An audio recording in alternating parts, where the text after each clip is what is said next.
Bienvenue sur La Fabrique à Polyglotte, le podcast qui va changer ta vision de l'apprentissage des langues. Je suis Coralie, ton hôte, et je suis là pour te montrer que devenir polyglotte, ça n'est pas réservé à quelques élus. Si tu as déjà rêvé de parler plusieurs langues couramment, alors tu es au bon endroit. Ici, nous allons briser les mythes de l'apprentissage des langues. Non, tu n'as pas besoin de talent extraordinaire ni de passer des heures interminables à étudier. Je vais te révéler des méthodes pratiques, des astuces inédites et des ressources précieuses qui vont transformer ton apprentissage autodidacte. Que tu sois débutant ou en quête de perfectionnement, la Fabrique à Polyglotte est ton compagnon de route idéal. Alors prépare-toi à explorer le monde des langues avec un nouveau regard et abonne-toi dès maintenant pour ne rien manquer de cette aventure multilingue.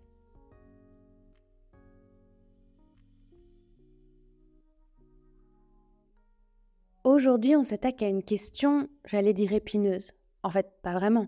Elle concerne tout le monde. C'est pas épineux, c'est juste important, c'est la question financière, le coût économique, l'investissement nécessaire à l'apprentissage d'une nouvelle langue.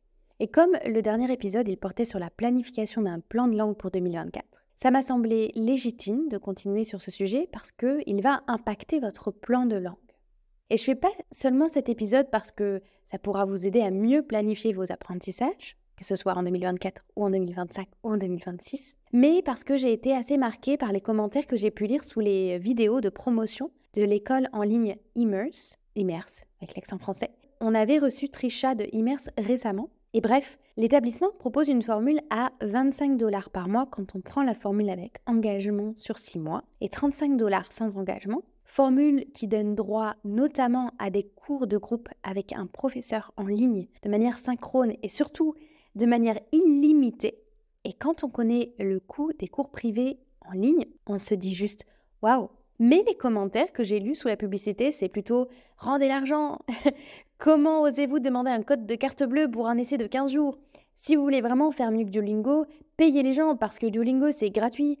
Comment osez-vous proposer un abonnement à 35 $, c'est n'importe quoi, etc., etc. Donc vraiment des contenus qui portent tous sur le coût qui est annoncé. Alors, si on va sur leurs autres contenus qui sont postés sur leur réseau hors pub, c'est pas du tout le genre de commentaires qu'on y retrouve, mais comme c'est la première réaction qu'on peut lire sous leur contenu publicitaire, ça m'a semblé important de faire le point pour qu'on ait une vision globale et équilibrée de c'est quoi gratuit, et surtout, gratuit, c'est pas égal à la qualité. Un produit n'est pas bon parce qu'il est gratuit, il est bon pour d'autres raisons.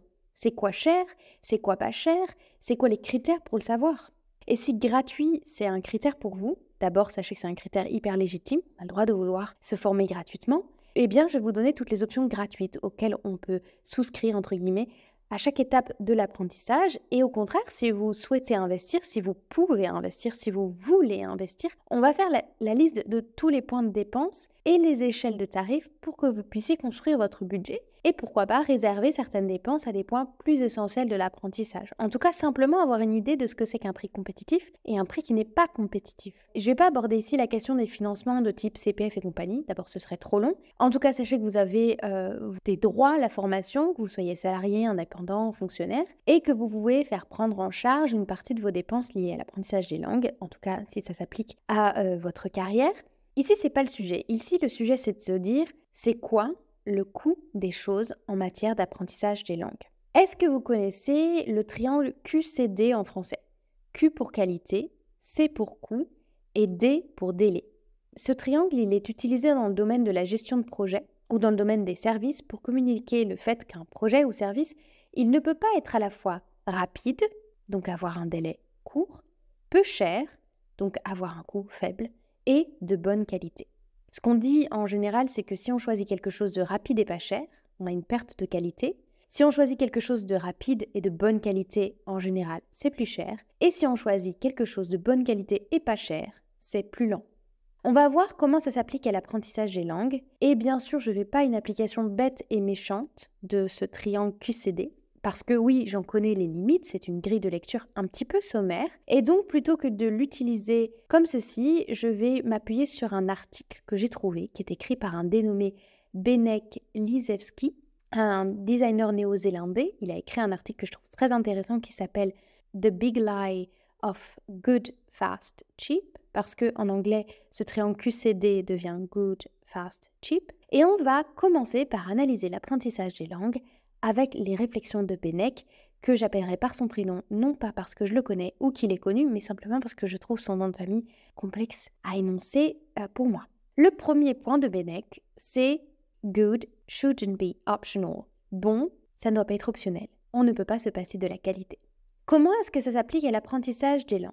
Parce que si c'est vrai, pour un bon nombre de choses, où on ne peut pas se passer de la qualité. Si on construit une maison, on ne va pas pouvoir se passer de la qualité. Si on construit, je ne sais pas, quelque chose où la vie des gens est impliquée, c'est difficile de se passer de la qualité. Mais son point n'est pas une vérité universelle pour autant. Et pour l'apprentissage des langues, j'ai envie de commencer par une petite anecdote. Je vais vous parler d'un déjeuner d'affaires que j'ai eu en Sicile.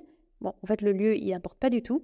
Que j'ai eu avec un Sicilien et un Argentin, avec 2 entrepreneurs. Pour vous montrer, avec ces 2 messieurs, les 2 opposés du spectre de good, de cette notion de qualité. Entre un entrepreneur qui a été jusqu'au bout de ce qu'on peut imaginer être la qualité en langue, et un autre qui a eu une autre approche de la qualité en réalité beaucoup plus fonctionnelle. Pour les besoins de ce podcast, on va les appeler respectivement Pedro et Antonio, même si en vrai, je divulgue aucune donnée sensible les concernant, mais bon, j'ai pas eu leur autorisation, ou j'ai pas demandé en fait tout simplement leur autorisation pour parler d'eux, donc je préfère les renommer. Alors, c'est un déjeuner qui s'est tenu en anglais. Au bout de 5 minutes, après que Pedro est entré dans la pièce, je lui ai dit « Pedro, c'est pas possible que tu sois argentin. Ton accent, tes références, ton humour, tes vêtements et même ta façon de bouger, elle est américaine. » Et il me dit « En fait, tu crois pas si bien dire. Je travaille dans une entreprise américaine depuis 15 ans. Quand je suis arrivée là-bas, j'ai pris des cours de prononciation américaine et j'ai même appris à bouger comme un Américain. » Donc là, tu vois, on a un niveau de good poussé à son apogée, que même on peut plus deviner sa nationalité d'origine quand il s'exprime, ce monsieur. De l'autre, on avait Antonio, avec un superbe accent sicilien à couper au couteau. Bon, après dans le déjeuner qui a duré plusieurs heures, on l'a seulement fait répéter 2 fois. Donc, en moyenne, on comprenait absolument tout. On était capable de parler de la programmation ou de la construction d'un programme de formation, de son business plan, etc. Donc, on était capable de parler de sujets professionnels, avec Antonio aussi. C'est juste qu'on devinait absolument qu'il était italien. Et lui, il avait appris son anglais en Angleterre, à Londres, en y vivant 1 an, en y apprenant sur le tas. Et pour lui, c'était largement suffisant ce qu'il était capable de faire avec son anglais. Ces 2 hommes ont un niveau d'anglais différent, parce que leur curseur de ce que c'est que good ou de leur qualité n'est pas le même. Il y en a un, Pedro, qui voulait absolument se faire passer par un membre de la nationalité dont il a appris la langue, et l'autre qui voulait simplement réussir à gérer ses négociations entrepreneuriales en investissant le moins de temps possible par rapport à ce qu'il serait capable de faire avec cet anglais. Et en fonction de ta définition de good, ton investissement ne sera pas le même. Et ta lecture de tes progrès ne sera pas du tout le même. Et ton investissement financier, il sera pas vraiment le même non plus. Bon, Pedro, on le sait, c'est sa boîte qui a payé. Enfin, on le devine, c'est sa boîte qui a tout payé. Et en payant, elle a dû calculer le retour sur investissement en jugeant que ça valait la chandelle. Et parmi mes meilleurs élèves polonais, qui parlaient le meilleur français possible, ce sont des personnes qui ont pris des cours de prononciation extrêmement coûteux aussi. À titre personnel, je suis partisane de la méthode naturelle, je t'en parle régulièrement, qui est une méthode qui consiste à écouter. Et apprendre par l'écoute, ça favorise une bonne prononciation. Mais quand on a acquis des défauts de prononciation, parce qu'on a acquis l'anglais avec la méthode classique plutôt scolaire, la correction de nos défauts de prononciation, elle coûte cher financièrement. Si on veut un tuteur de prononciation qui va nous donner des cours individuels, ça coûte cher, il faut se le dire. Les spécialistes de la correction d'accent, ils sont pas légion, mais ça coûte bonbon. Et si tu es dans ce cas-là, c'est-à-dire le cas où tu as déjà appris via l'école une langue, c'est-à-dire via l'écrit, via des livres de grammaire, que ta prononciation, elle n'est pas top, d'abord sache que ton cerveau, il est en capacité d'apprendre une autre langue avec une meilleure prononciation si tu apprends par l'écoute, mais ensuite que la seule façon de corriger cette prononciation, c'est pas par l'écoute, pour le coup, c'est en passant par quelqu'un qui va corriger cette prononciation. Ensuite, si on veut bouger carrément, ou connaître les manières culturelles et sociales d'un milieu donné, ça coûte aussi cher. Moi, je connais une coach qui donne des cours de bonne manière à la française à Singapour. C'est des cours qui ont un coût relativement important. Et c'est juste pour vous dire, votre définition de good, elle est subjective, elle dépend de vos objectifs et elle va influencer le coût en réalité de votre apprentissage. J'adhère pas au point de Benek pour les langues parce que j'adhère à ce point-là pour tous les autres domaines ou pour beaucoup d'autres domaines. Mais si vous apprenez une langue juste pour vous amuser, pour savoir imiter un locuteur, pour écrire des mails à des correspondants, pour tenir une conversation courte, l'investissement sera moins important. Mais si vous voulez être adopté par un milieu socio-culturel donné, ou si vous êtes perfectionniste, il va falloir faire un investissement plus important et vous vous en doutez. Le deuxième point de Benek, c'est est-ce que c'est vraiment possible d'avoir à la fois du good et cheap? Son verdict, c'est que good plus cheap, c'est-à-dire de qualité et peu coûteux, ça signifie en réalité de qualité et lent, mais toujours coûteux parce que dans le cas où on met en place un processus lent, ça signifie un nombre d'heures important qui engendre souvent des coûts. Et il dit dans le pire des cas, ça peut être tellement lent que ça n'en est plus bon, qu'on en perd de la qualité.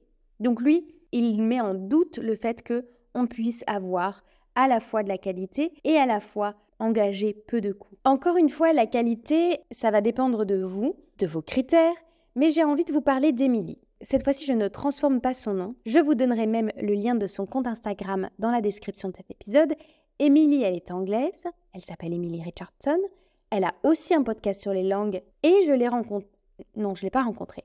Je l'ai vue virtuellement à l'occasion du séminaire, je crois que c'était un des derniers séminaires Women in Language, et elle nous a partagé son expérience de l'apprentissage du portugais, si je dis pas de bêtises, du portugais du Brésil, qu'elle a appris complètement gratuitement à l'aide de partenaires de langue, notamment un partenaire en particulier, qu'elle a trouvé sur les plateformes gratuites qu'on connaît, un exemple Tandem, un autre exemple Elotalk, etc., etc. Pendant la conférence, elle racontait comment on fait pour choisir un bon partenaire de langue et surtout quoi faire pendant les sessions d'apprentissage pour apprendre de manière effective. Et son objectif, c'était vraiment de dépenser 0 centime pour une langue qu'aujourd'hui, elle maîtrise extrêmement bien.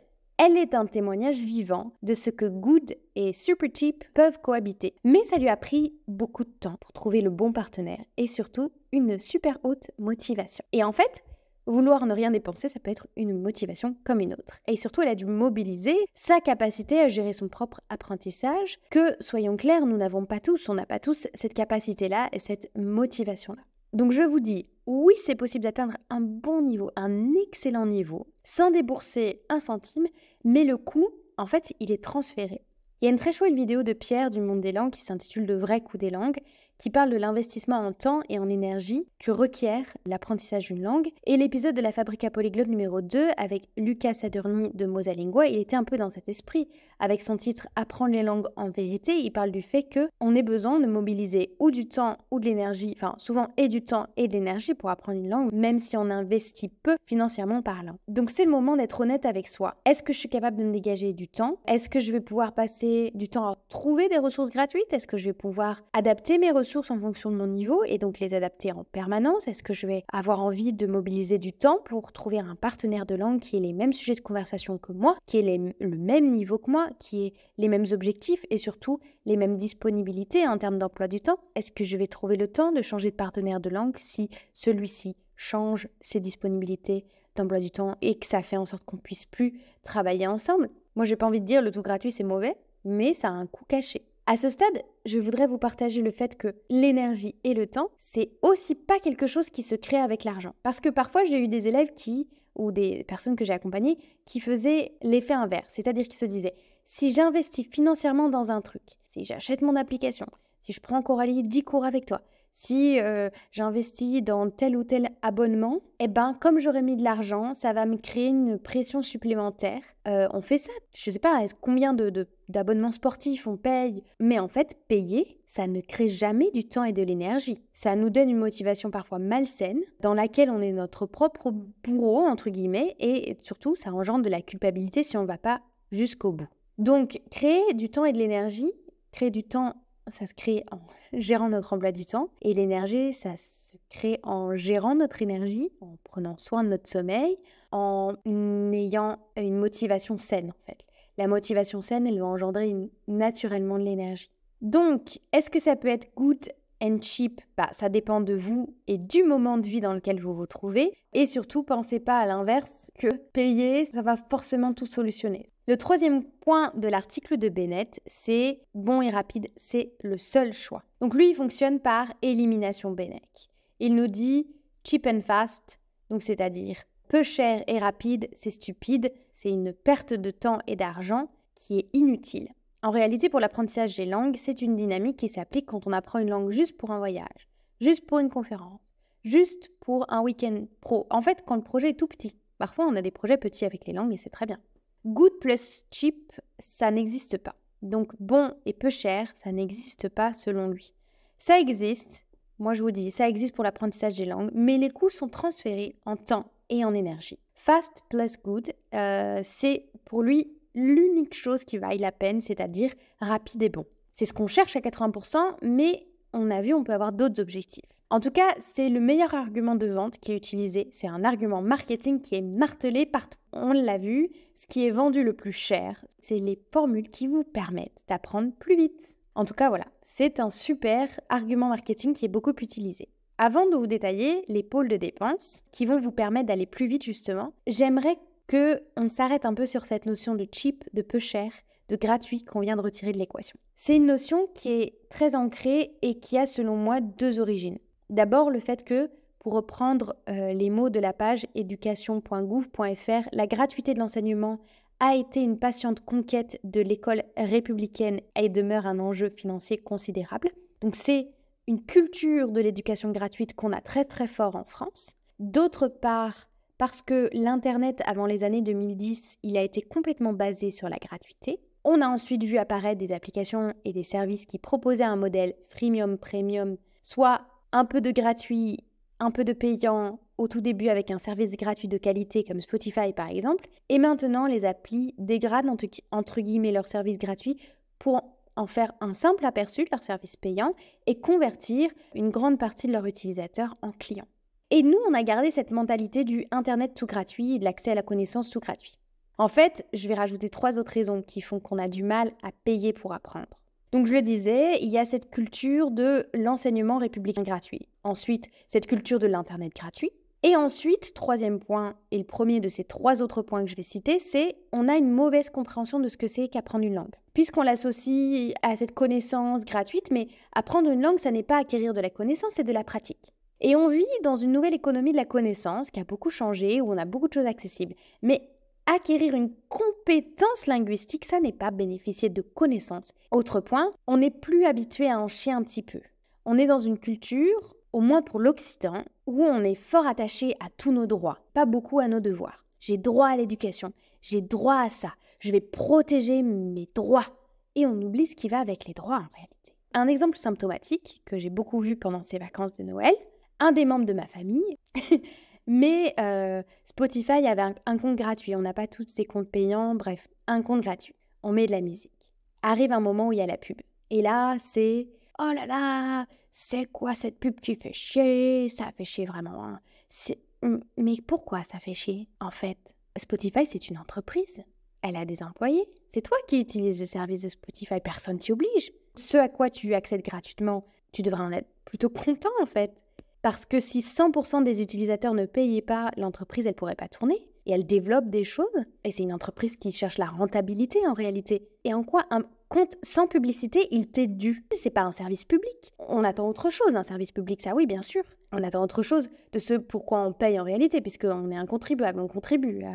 Mais là, c'est pas un service public, c'est une entreprise privée qui cherche la rentabilité. Tout ce qu'elle a développé, tout ce qu'elle a mis en place, en quoi ça t'est gratuitement dû? Pour reprendre ce principe de l'école gratuite de la République, ceux qui performent le plus dans cette école gratuite, c'est ceux qui bénéficient d'un solide accompagnement à la maison. La maman, la nounou, le papa, il y a des membres qui sont présents pour aider aux devoirs, il y a un patrimoine culturel hérité dans la famille ou dans l'entourage. Ça va aider les enfants ou les adolescents à mieux réussir. Donc il y a des coûts cachés qui permettent en réalité une meilleure performance dans ce modèle gratuit. Je ne vais pas m'étendre plus sur la sociologie de l'éducation, de l'école, mais sachez qu'il y a également un transfert des coûts dans tout ce qui est gratuit. Rien n'est véritablement gratuit en réalité. Donc, si tu ne veux absolument pas payer pour ton apprentissage des langues, tu as un désir absolument légitime, mais il ne doit pas t'aveugler sur ce que tu cherches et ce que tu peux utiliser comme support gratuit et quels sont les coûts cachés que tu vas devoir quand même payer.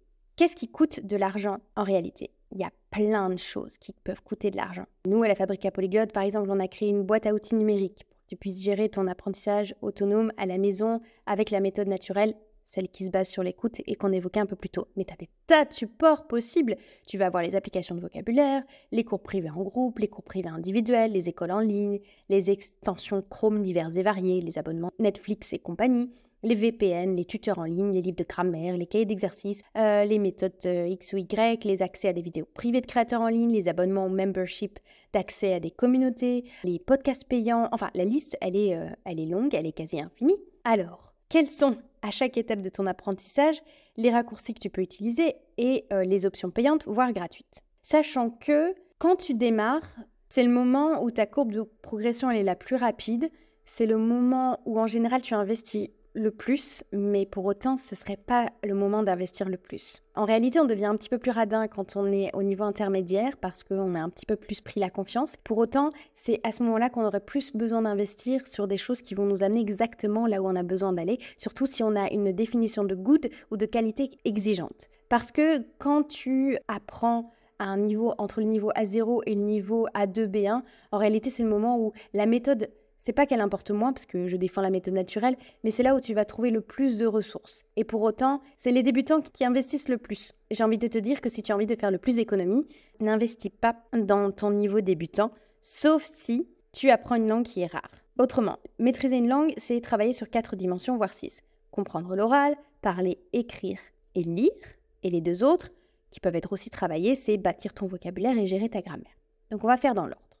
Comprendre l'oral. Tu as accès à YouTube. Donc logiquement, si tu apprends une langue qui n'est pas rare, je te le disais, tu peux trouver du contenu pour pratiquer ta compréhension orale presque gratuitement. En tout cas, moi, je pratique via YouTube et via le podcast. Et tu as 2 options. Donc soit tu utilises gratuitement ces contenus-là, tu te débrouilles avec les extensions Chrome gratuites pour, par exemple, éditer un script d'une vidéo que tu viens de voir, recopier les mots, aller plus loin.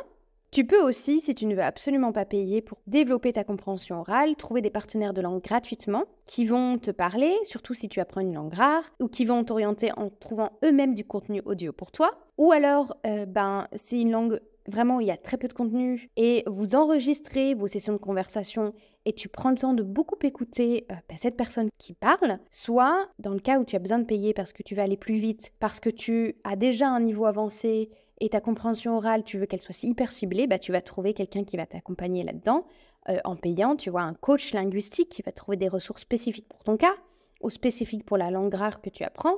Ou tu vas, je sais pas moi, investir dans un podcast payant de quelqu'un qui a un niveau avancé et qui aborde des thématiques pour lesquelles tu souhaites développer ta compréhension orale, ou alors encore des abonnements.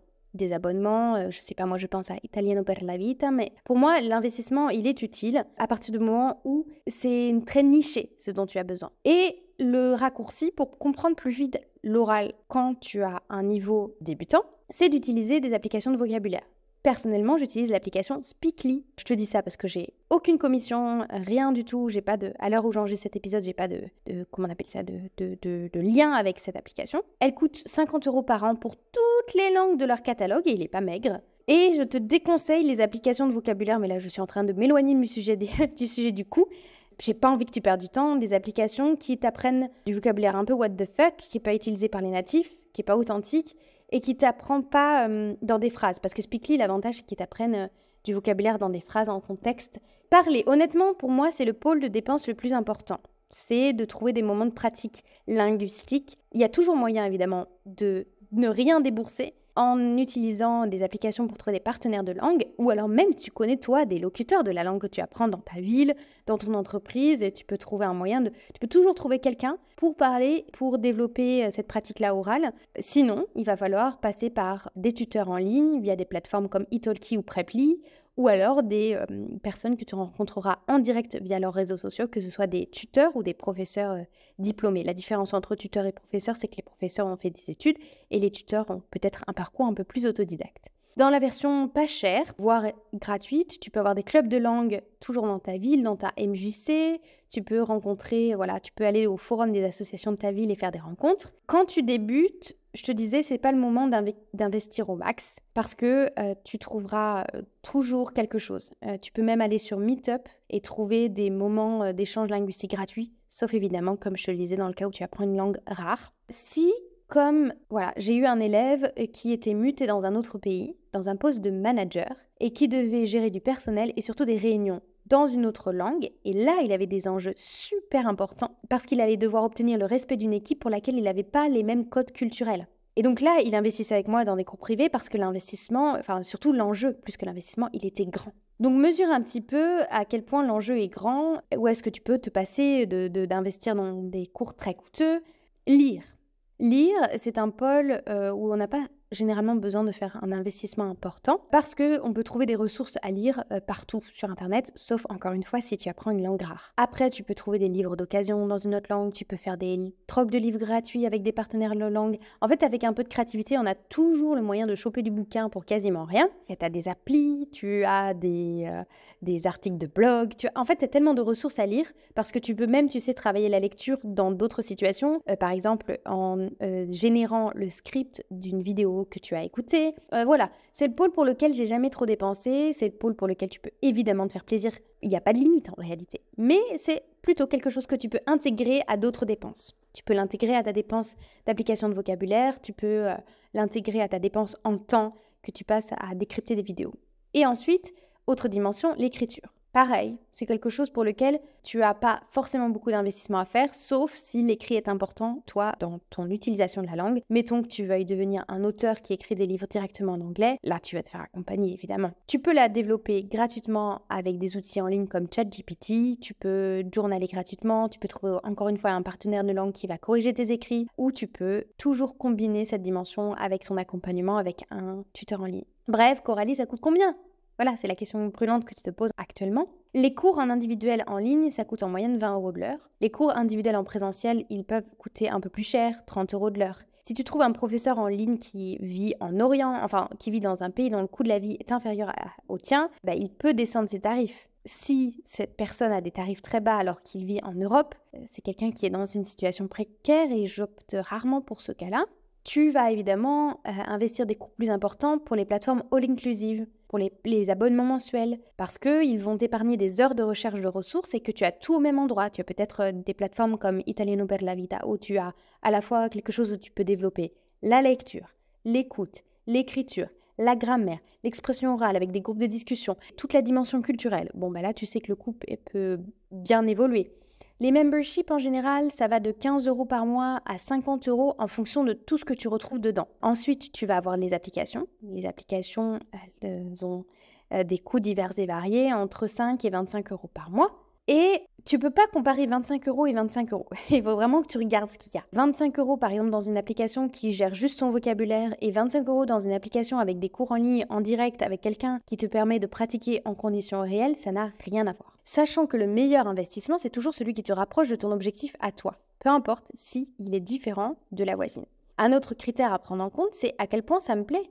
Parce que choisir une application uniquement par son coût, alors que, je sais pas moi, elle a une interface un petit peu limitée, l'ergonomie de l'application est très complexe, ce qui fait que finalement, ça va causer plus d'abandon qu'autre chose, c'est pas non plus une bonne stratégie à long terme. Donc un autre critère, c'est à quel point j'ai envie d'utiliser cette application, ou ce support, ou cette plateforme, ou cet abonnement. À quel point ça me rend heureux ou heureuse, à quel point ça me motive, à quel point ça participe de mon engagement à long terme avec cette langue. Ce que je fais personnellement en premier lieu quand j'ai terminé un budget, c'est de me poser la question de combien, en global, je peux investir par mois pour cette langue. Mettons que je sache que je puisse investir jusqu'à 45 € par mois. Les premières questions que je vais me poser, c'est j'ai besoin de savoir faire quoi. Vous l'avez vu, en fonction de la dimension ou de l'aspect de la langue que j'ai besoin de travailler le plus, je sais que je ne vais pas forcément avoir le même type d'investissement. Si j'ai besoin de travailler la parole, je sais que j'aurai un peu plus à investir que si j'ai besoin de travailler uniquement la lecture. Ensuite, la deuxième question que j'aurai, c'est qu'est-ce qui me motive le plus comme support ? Quel est l'interlocuteur ou l'interlocutrice ou le créateur ou la créatrice dont le contenu me motive le plus ? Et mettons que je découvre que la moyenne des choses qui m'intéressent coûte 80 € par mois par rapport à mon objectif.